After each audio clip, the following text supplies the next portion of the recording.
नमस्कार दोस्तों, एक बार फिर से आप सभी का स्वागत है आपके अपने YouTube channel Indian technical institute पर। और दोस्तों आप सभी के लिए जो है बहुत ही बेहतरीन जो है एक एम्प्लॉयबिलिटी स्किल की क्लास लेके आए हैं। इससे पहले के जो 2 क्लासेज है वो हमने पहले से ही अपलोड कर रखी हैं दोस्तों।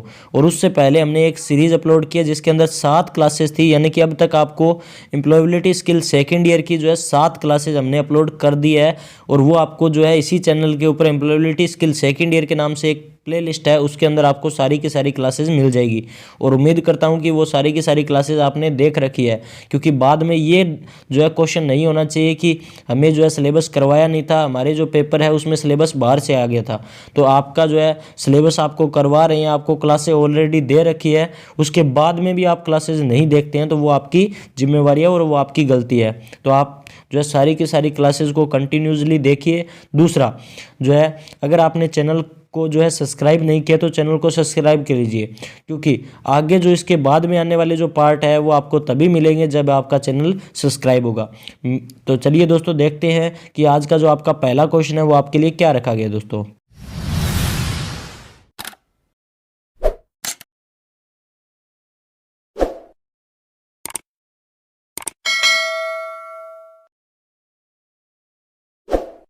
तो दोस्तों पहले क्वेश्चन के अंदर आपको दिया गया निम्नलिखित में से कौन सा कथन सही नहीं है।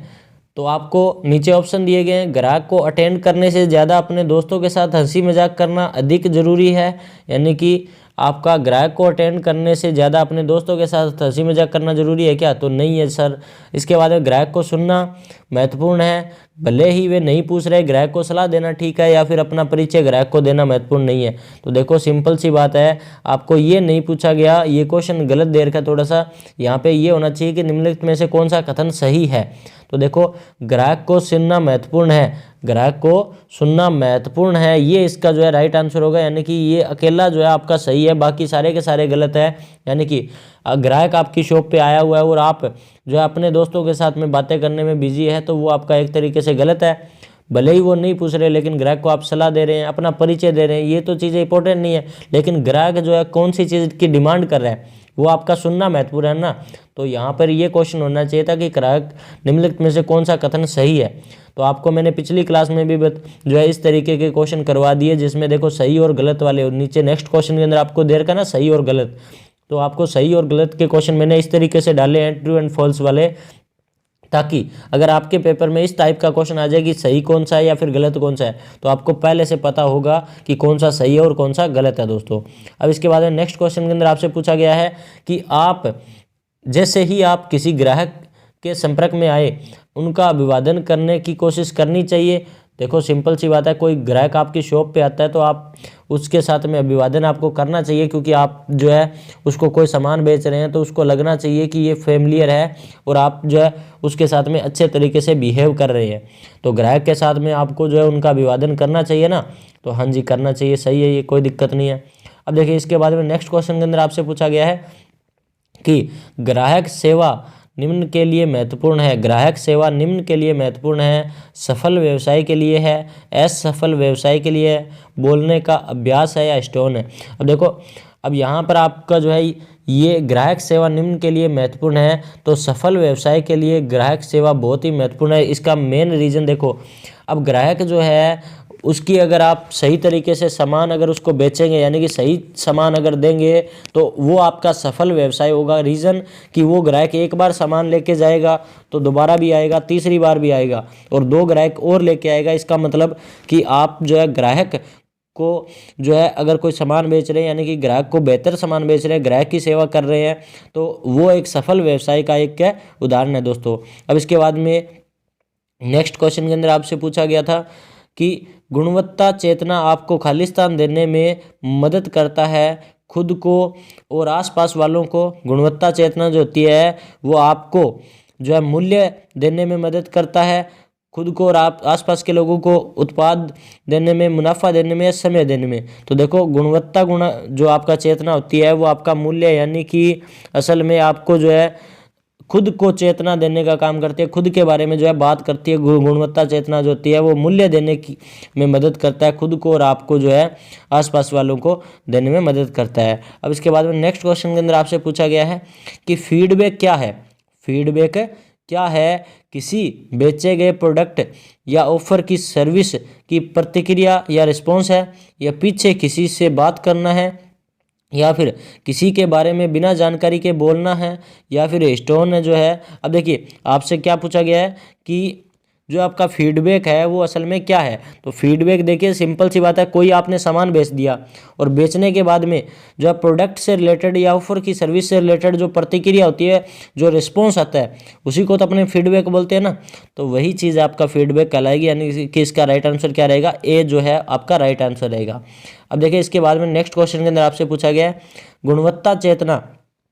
गुणवत्ता चेतना जो है वो आपकी जो है यहाँ पर बोला गया क्वालिटी कॉन्शियस 3S से मिल सकती है, इनमें से कौन सा उनका एक पार्ट नहीं है। तो गुणवत्ता की जागरूकता, या फिर सभी कार्यों को अलाइनमेंट या विवरण पे ध्यान दे, या काम के प्रति जो है रवैया जो होता है गुणवत्ता चेतना के लिए जो है उत्तरदायी होता है। तो देखो सिंपल सी बात होती है, गुणवत्ता के लिए जो है गुणवत्ता चेतना के लिए काम के प्रति जो रवैया होता है वो एक तरीके का पार्ट आपका नहीं है इसका।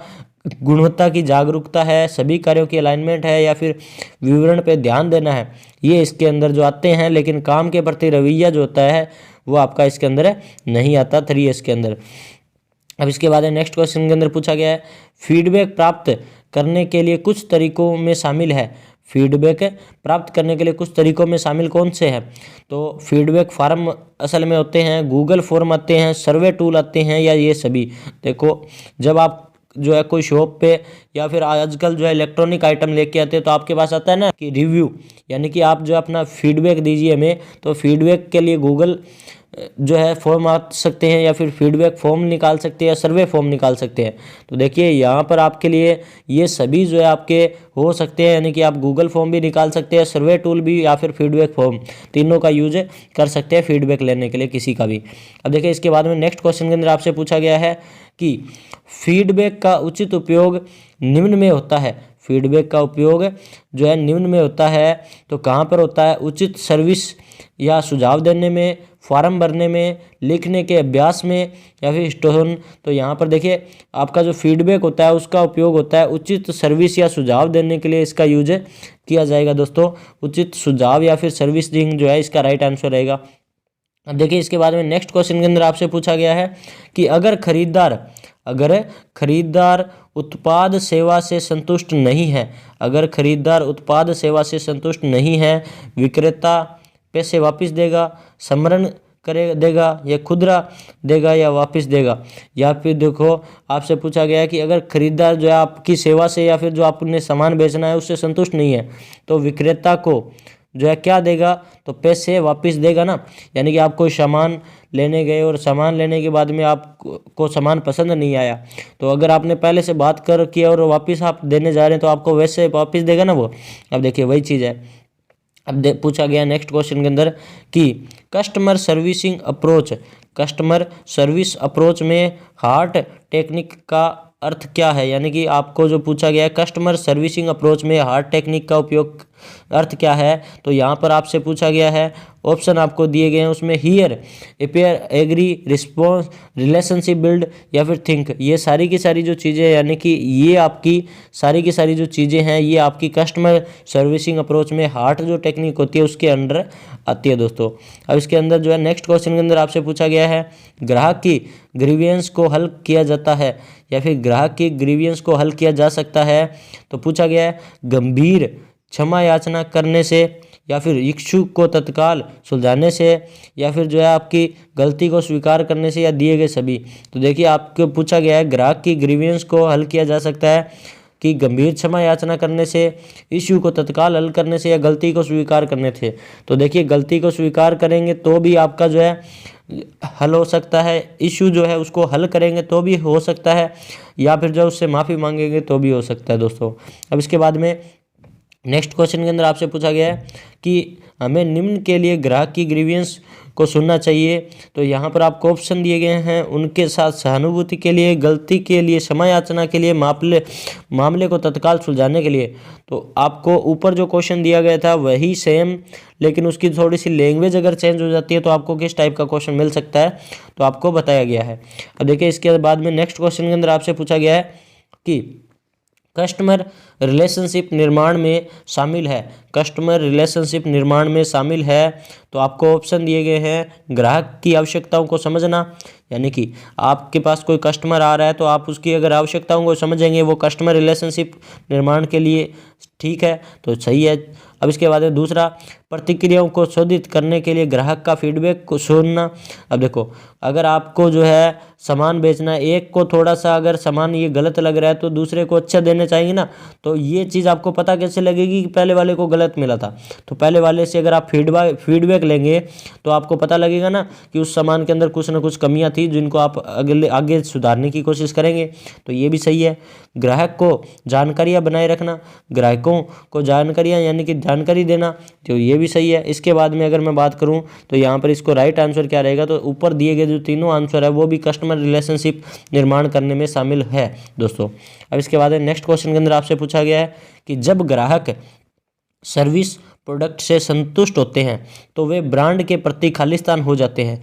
तो देखिए जो है, अगर ग्राहक जो है अगर आपकी सर्विस या प्रोडक्ट से संतुष्ट होते हैं तो वे ब्रांड के प्रति खालिस्तान हो जाते हैं, नाराज, अजनबी, निष्ठावान या फिर स्टोन। तो देखो सिंपल सी चीज़ है कि आप किसी को सर्विस या प्रोडक्ट बेच रहे हैं, उसके बाद में आपके पास फ़ोन लेके आ रहे हैं, आप फ़ोन लेके आते हैं तो आप एक कंपनी का फ़ोन यूज़ करने के बाद में अगर आपको फ़ोन अच्छा लगता है तो दोबारा बार बार वही कंपनी का फ़ोन परचेज करते हैं ना, और दूसरों को भी वही चीज़ सजेस्ट करते हैं। तो वही चीज़ है, यानी कि निष्ठावान हो जाते हैं उस कंपनी के लिए आप, यानी कि उस ब्रांड के प्रति क्या हो जाते हैं आप, निष्ठावान हो जाते हैं। अब देखिए इसके बाद में नेक्स्ट क्वेश्चन के अंदर आपसे पूछा गया है कि ग्राहक के फीडबैक को सुनने और सर्विसेज को संशोधित करने से खालिस्तान मिलती है।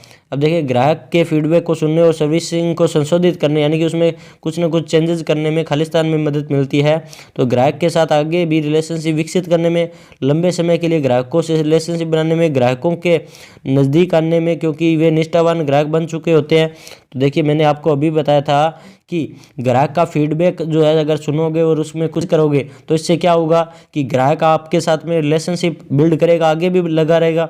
दूसरा, लंबे टाइम तक जो है ग्राहकों के साथ में रिलेशनशिप बनी रहेगी, और ग्राहकों के नज़दीक आने से क्या होगा कि निष्ठावान बन जाएंगे ग्राहक। बार बार अगर आप उसमें कोई कमियां आ रही है उनको सुधार रहे, इसका मतलब कि वो आपके ग्राहक परमानेंटली बन जाते हैं। तो इसका मतलब राइट आंसर रहेगा वो डी, यानी कि सभी ऊपर दिए गए तीन आंसर है वो आपके सही है। अब इसके बाद में जो है नेक्स्ट क्वेश्चन के अंदर आपसे पूछा गया है ग्राहक बनाने के चरण है, यानी कि ग्राहक बनाने के कौन कौन से चरण हैं। तो आपको यहाँ पर ऑप्शन जो दिए गए हैं उसमें से जो राइट आंसर रहेगा वो रहेगा सी ऑप्शन है, इसका राइट आंसर रहेगा दोस्तों कि एक ओक्यूसेशन, रिलेशन या फिर सब्सिक्वेशन या फिर लॉयल्टी जो है इसका आपका राइट आंसर रहेगा। अगर कोई बच्चा जो है अगर क्वेश्चन आता है तो आप सी आंसर करेंगे तो बिल्कुल राइट आंसर रहेगा दोस्तों। अब इसके बाद नेक्स्ट क्वेश्चन के अंदर आपसे पूछा गया है कि जो है निम्नलिखित में से कौन सा कारखाना अधिनियम का उद्देश्य नहीं है। निम्नलिखित में से कौन सा कारखाना अधिनियम का उद्देश्य नहीं है। तो आपको ऑप्शन दिए गए हैं कि जो है कारखानों में काम करने की स्थिति को विनियमित करने के लिए, कारखानों के बीच जो है सुरक्षा के महत्व को समझने के लिए, कारखानों में श्रमिकों के स्वास्थ्य के स्थिति की रक्षा करना, या फिर श्रमिकों को उच्च शिक्षा प्रदान करना। तो देखिए निम्नलिखित में से कौन सा कारखाना अधिनियम का उद्देश्य नहीं है। तो श्रमिक जो होता है उसकी उच्च शिक्षा के बारे में तो कारखाने अधिनियम के अंदर तो बात होगी नहीं। तो कारखाना अधिनियम जो है उसके अंदर श्रमिकों को उच्च शिक्षा प्रदान करना, ये जो है कारखाना अधिनियम के तहत नहीं आता दोस्तों।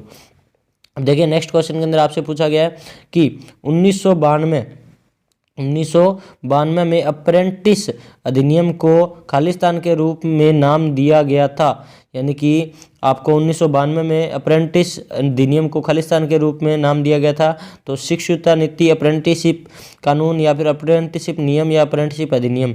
तो इसको जो है दोस्तों अप्रेंटिसशिप नियम यानी कि अप्रेंटिसशिप नियम का नाम देके और छोड़ा गया था दोस्तों। अब इसके बाद में नेक्स्ट क्वेश्चन के अंदर आपसे पूछा गया है कि स्टाइपेंड शैक्षिक योग्यता, स्टाइपेंड शैक्षिक योग्यता और उद्योग की प्रकृति के आधार पर खालिस्तान प्रदान किए जाते हैं, यानी कि स्टाइपेंड शैक्षिक योग्यता और उद्योग की प्रकृति के आधार पर खालिस्तान प्रदान किए जाते हैं सालाना, साप्ताहिक, महीने के, रोज के। यानी कि स्टाइपेंड मिलता है ना, उसके अंदर जो है आपका सैलरी के साथ में स्टाइपेंड मिलता है, वो आपका कब प्रदान किया जाता है, तो महीने में आपका जो है वो आपका प्रदान किया जाता है दोस्तों। अब इसके बाद में जो है आज का जो आपका लास्ट क्वेश्चन रहेगा वो रहेगा कि खालिस्तान जो है बीमारी, मातृत्व, विकलांगता और अन्य चिकित्सा सुविधाओं सहित लाभों का हकदार है। तो आत्म और आश्रित दोनों है क्या? तो आत्म और आश्रित दोनों रहेंगे। कर्मचारी आश्रितों के लिए है। तो आत्म और आश्रित जो होते हैं वो दोनों ही जो होती है वो बीमारी, मातृत्व, विकलांगता और जो अन्य चिकित्साओं के लिए जो है आप लाभदायक होते हैं। उन सभी को भी, सारे के सारे जो लोग होते हैं उनको भी इन सभी चीज़ों के बारे में लाभ मिल सकता है। जैसे गवर्नमेंट जॉब में कोई लग गया तो वो कोई ज़रूरी तो थोड़ी है किसी पे आश्रित हो या आत्म हो, ठीक है ना। तो वो आत्म और आश्रित दोनों होंगे तो भी उसको बीमारी भत्ता है, मातृत्व है, विकलांगता है, ये जो सारी की सारी जो चीज़ें हैं वो आपको मिलती है ना। तो वो सभी चीज़ों के बारे में बात हो रही है। इसका मतलब आत्म और आश्रित दोनों है, इसके राइट आंसर रहेंगे दोस्तों। अब इसके बाद में इसके आगे के जो क्वेश्चन है दोस्तों, इसके आगे के जो क्वेश्चन है वो आपको नेक्स्ट क्लास के अंदर हम प्रोवाइड करवाएंगे और नेक्स्ट क्लास जो है जल्द ही आपके लिए लेके आएंगे। और नेक्स्ट क्लास आपको तभी मिलेगी जब आपका चैनल सब्सक्राइब होगा। तो चैनल सब्सक्राइब करना है आपको और बेल आइकन को प्रेस करना है। और ये जो क्लास है आपको कैसी लगी है तो वीडियो को लाइक करके और नीचे कमेंट सेक्शन के अंदर जाके और कमेंट करके हमें ज़रूर बताना है। और अपने दोस्त जो है उनको भी व्हाट्सएप ग्रुप के अंदर शेयर करना है। अगर आपके कोई साथी मित्र जो है वो अगर ITI कर रहे हैं, सेकंड ईयर के अंदर है या फर्स्ट ईयर के अंदर है, क्योंकि फर्स्ट ईयर के बाद में वो सेकंड ईयर में कभी ना कभी तो होंगे, तो उनके लिए भी ये इंपॉर्टेंट है। तो उनको भी ये जो क्लास है ये शेयर आपको ज़रूर करनी है। और मिलेंगे आप सभी से एक और बेहतरीन क्लास के अंदर। तब तक के लिए जय हिंद, जय भारत दोस्तों।